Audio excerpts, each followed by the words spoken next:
businesses within. This is not a surprise, as especially many small businesses do not have like financial resources to really sustain themselves within the long run.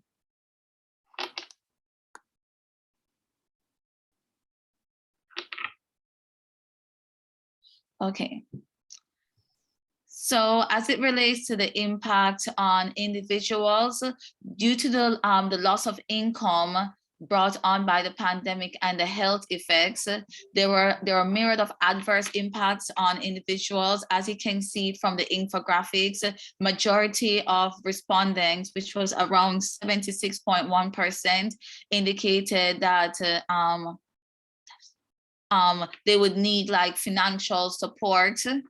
And aside from this, persons also indicated that they would need food support as well as support as it relates to like masks and sanitizers. Now the vaccine take up in Jamaica has, scroll down. Okay, so there's a lot of concern surrounding recovery within Jamaica due to the vaccine take up. So there's a lot of vaccine hesitancy. As you can see, majority of respondents were either not sure or would not take the vaccine. And this is like a concern moving forward.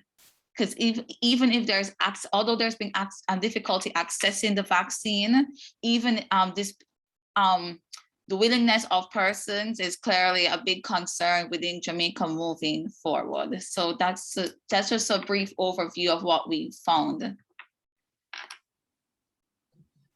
Perfect. Yeah, thank you so much for that, Nicola. Those are really some staggering figures. Now, stepping back a bit and going back to the beginning, can one of you share or describe what was generally happening at the outset of COVID-19 outbreak in Jamaica? Thanks very much, Anila. Good morning and good day again, everyone.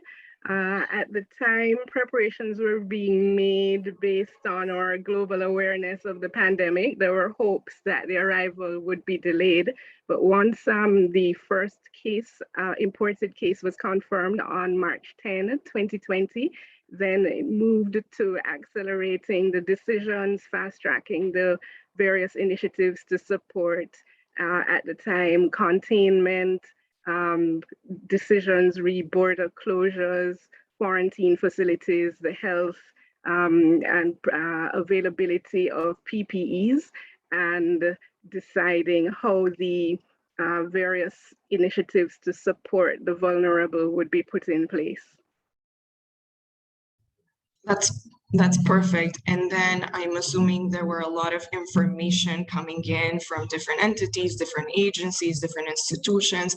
What were some of the key information needs that really drove the need for a socioeconomic impact assessment in Jamaica for you?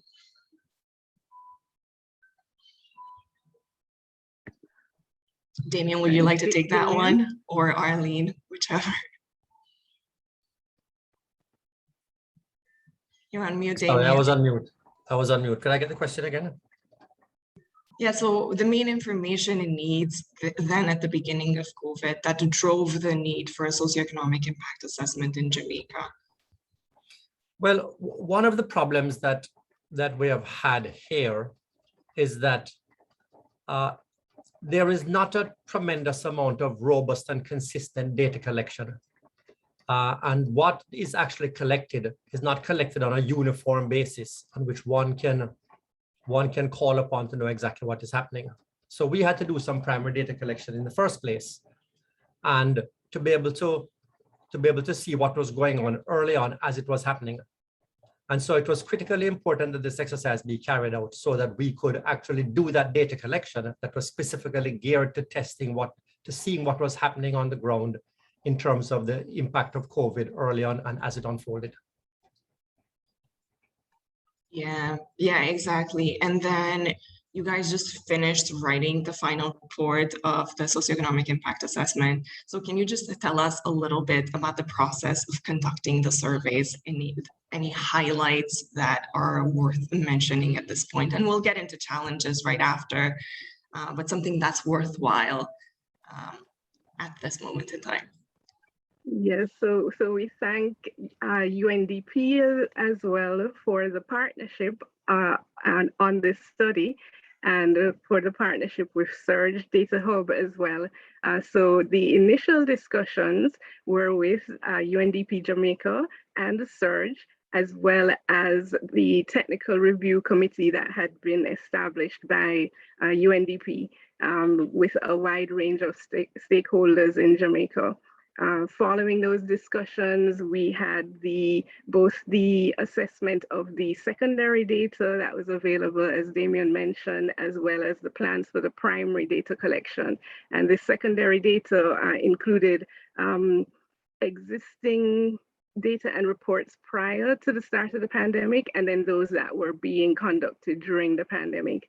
We designed the survey instrument, which included both qualitative and quantitative components. So we got a lot of feedback, very useful feedback from respondents as well. And then proceeded into the phase of collecting the data, observing the various protocols. So a lot of it was collected online. And then the analysis, the partnership with Surge in terms of the indicators for the vulnerable. And then we are in the process now on stakeholder feedback and validation to finalize the report.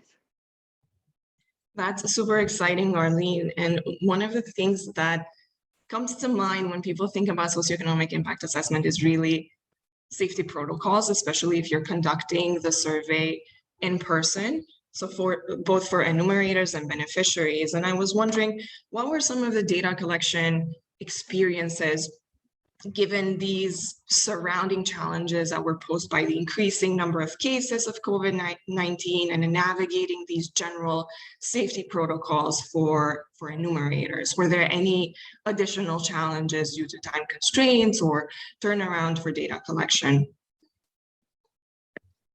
Yes, so as you mentioned, given the national protocols as well as our own university and then the development partner protocols and ethics, we had to look at the various ways of collecting data. So it was primarily telephone-based through our partner, email-based for those with access, and then for those with limited access, there was the face-to-face component, but it was only done given the safety protocols and the movement restrictions that were in place. Those were observed. It presented some of the challenges as well, because the most vulnerable may not have access to the online devices. And so the limited face-to-face component for the survey data collection, there were some time challenges with that as well. Precisely. And then we're focusing a lot of attention on primary data collection, but something else that we also love at Search Data Hub is secondary data, and really making full use of secondary data really to complement the primary one that is being collected. So I was just wondering, what was the availability of secondary data like? And what was this process like for analysis? Well, there was a fair bit of secondary data to call upon, because Jamaica does a household survey every 2 years and has been doing so now for what, 30 years almost.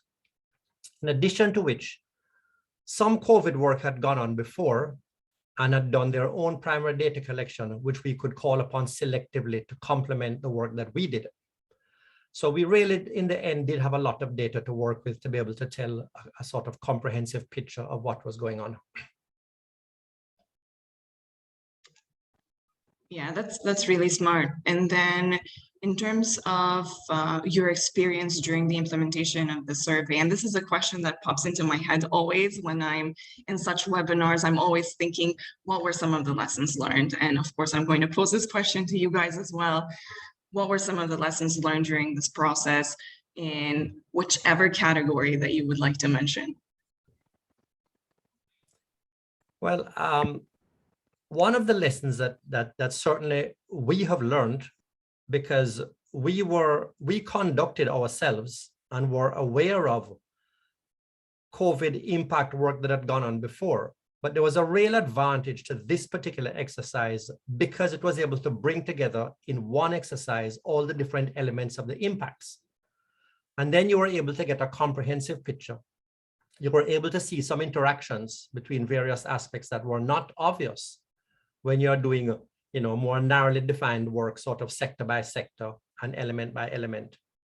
So the importance of a comprehensive analysis of socioeconomic impact is one of the lessons I think we take away from this, and the particular value that I think this work has.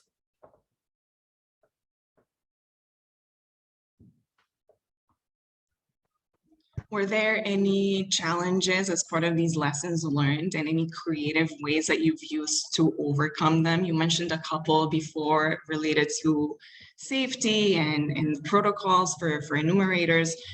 Was there anything along those lines that you kind of encountered and it was unique to these COVID assessments and a way that you used to overcome those? One of the areas as well related to the sample frames, because in the initial stages, we had decided to focus on the vulnerable. Then the availability of sample frames, I noticed Ruben has asked in the chat about the conditional cash transfer programs. So we were able to include in our data collection a number of recipients of the ongoing conditional cash transfer in Jamaica path. And also we specifically wanted to include those who were receiving benefits from the CARE program or from other initiatives across all sectors, the NGOs, private sector, development partners, and so on, those who were, and the government's CARE program. So, but the availability of specific names and numbers due to data collection or data availability, as Damien mentioned, as well as confidentiality, that was a particular challenge. But with partners, we were able to get some contacts, and also along the way, we interviewed persons who indicated that they had received these benefits. That's great. That really portrays the value of collaboration and cooperation with different entities. So it's not just UNDP doing this one assessment in a vacuum, but it's collaborating with all other entities, organizations that are active in the country. So that's a great one. What more than anything else made this assessment worthwhile for you?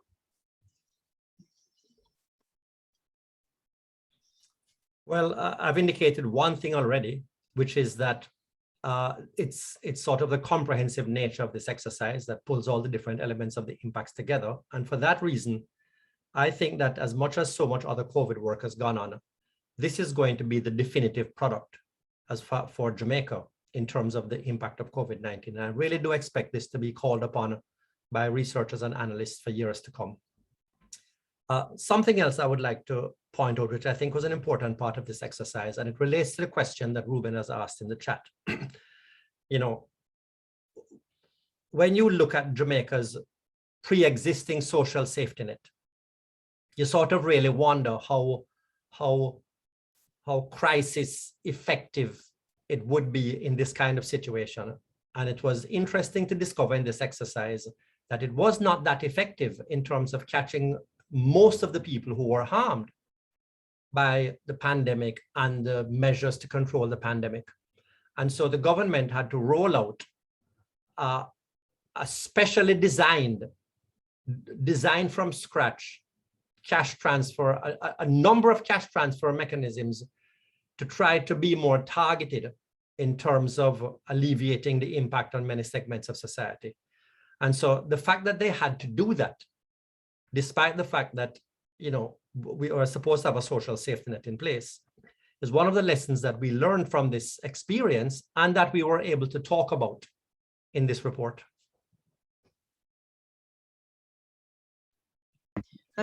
That's great. Thank you so much, Damien. I think, yeah, go ahead, Arlene. I think you had something to add to that. Sure. And another indicator that we had of the appreciation for the study was one of our key stakeholder partners asked if the assessment would continue until the end of the pandemic. So if we would provide further analysis as we go along. That was actually going to be my question. I was going to ask if there's going to be other assessments. So what would be the answer to that? Are you planning for a follow-up assessment to kind of monitor how things are progressing? Well, you know, it's important that that follow-up assessment take place, because as we all now appreciate, you know, when this thing, you know, first landed in the first quarter of 2020, I think everybody underestimated the duration of this crisis. And now that we all have an appreciation that this is not something that's going to rise and fall in a short space of time, but is going to have a long tail, then this ongoing monitoring is actually quite critical. You know, we're all now realizing we have to sort of, the phrase is live with COVID. And in terms of our socioeconomic monitoring, that should be the case as well. So as soon as we can find, you know, funding for this follow-up work, I think it's something that both Salises and Capri would be keen to do. Perfect. Thank you so much, Damien. I see a hand raised, and that's Audrey. Hi, good morning, go ahead. everyone. Yeah, sorry to join you late. We have another meeting starting shortly, but I just wanted to underscore what Damien was saying in terms of the need for data and continuous monitoring and evaluation, especially by age cohort, you know, because each age cohort has the vulnerabilities that need to be highlighted.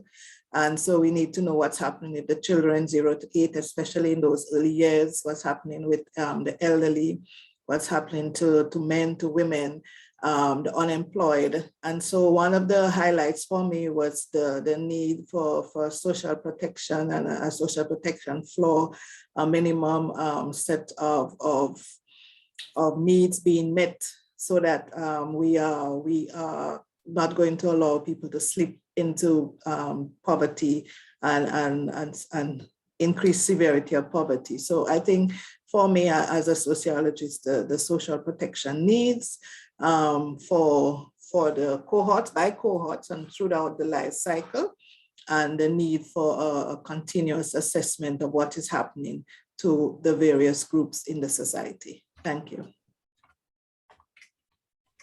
Thank you so much, Audrey. And I think you touched upon a very important point, which is like this disaggregation of the data collected, which is something that the Jamaica team has done a really good job at. The data is gender disaggregated and also vulnerability disaggregated, so that they know exactly what is happening with each group that has been surveyed.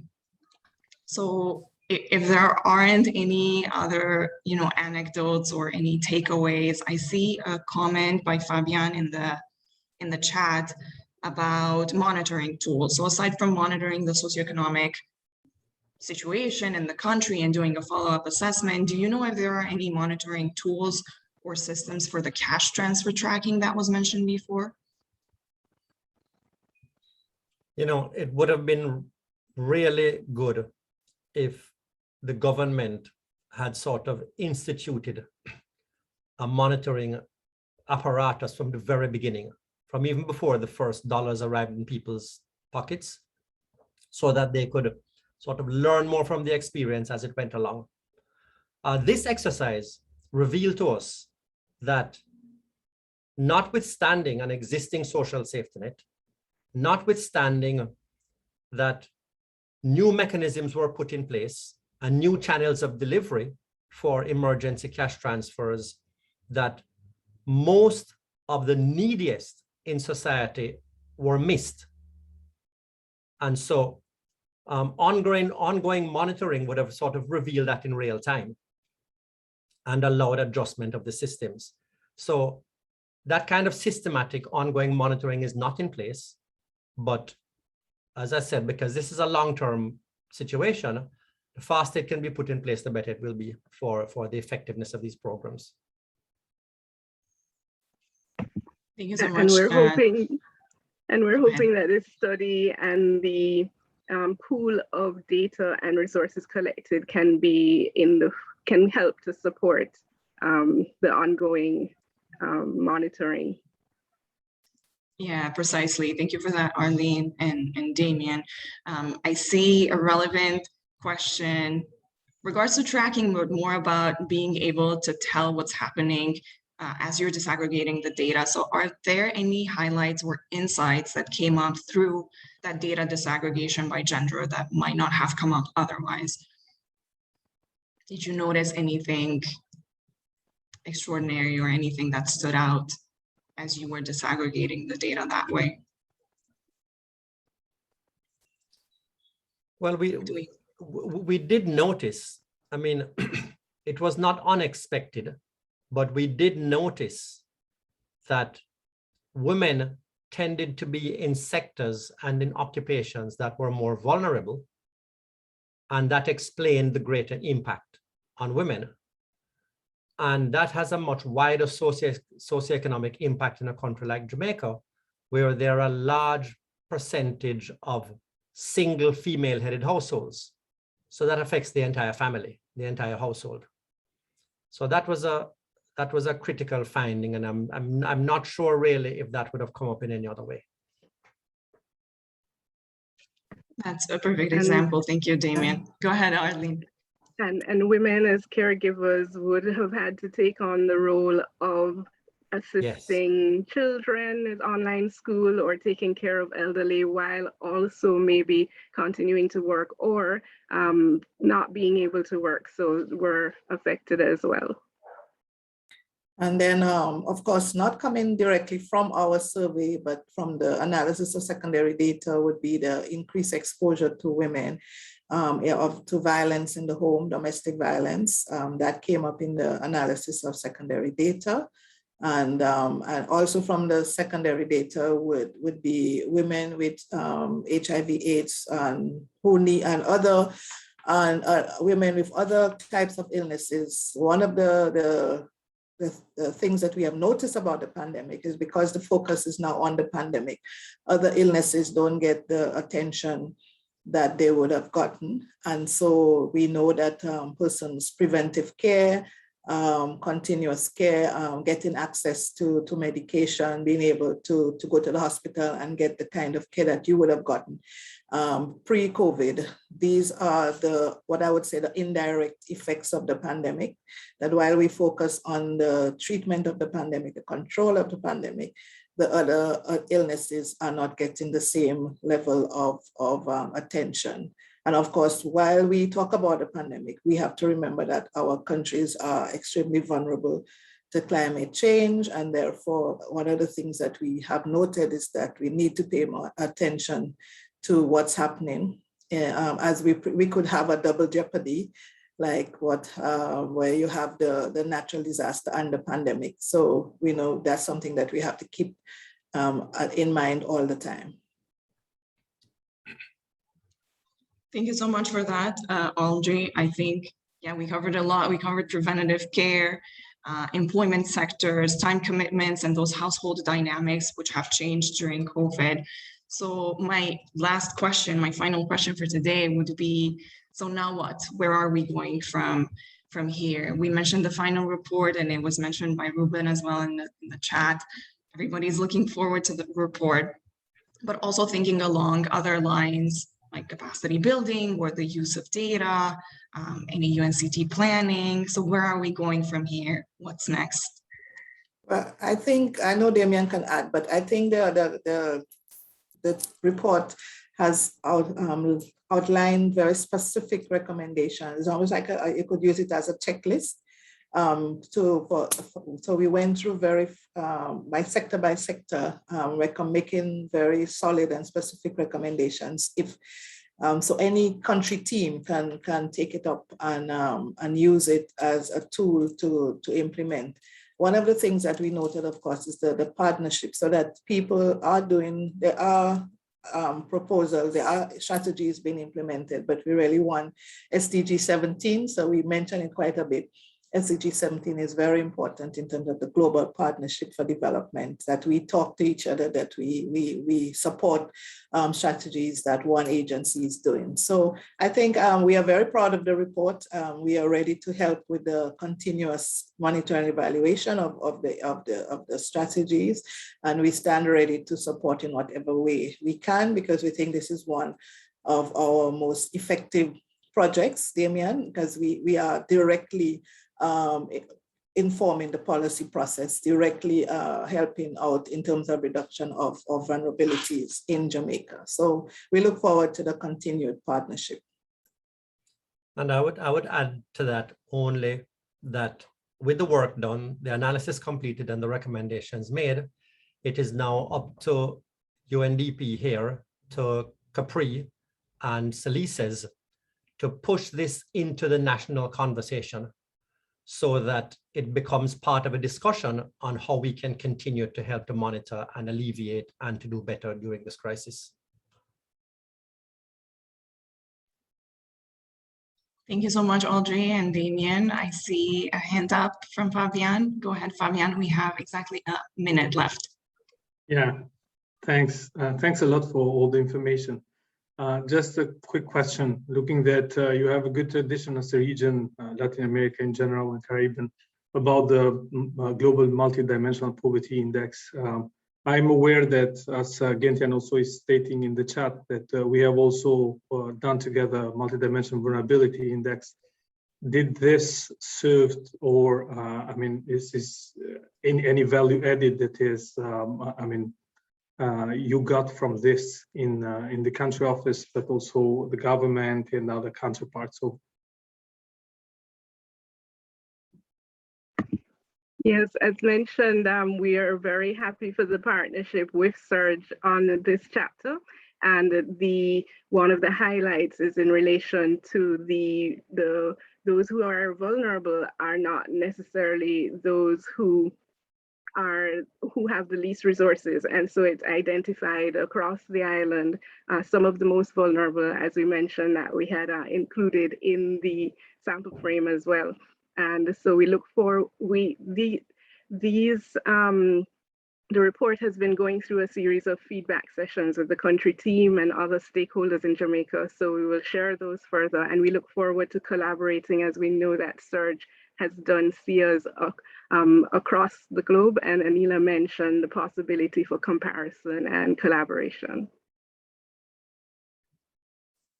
That is a perfect way to wrap up the webinar. Thank you so much, Arlene, Audrey, Damien, Nicola. I think this has been a very enriching conversation. In the chat, you have a link to join our team space, the Search Data Hub team space, and we will see you next month in the next talk. Have a great week ahead. Bye.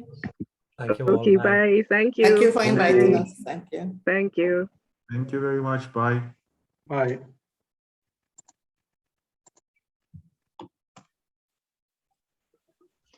Bye, everyone. Bye.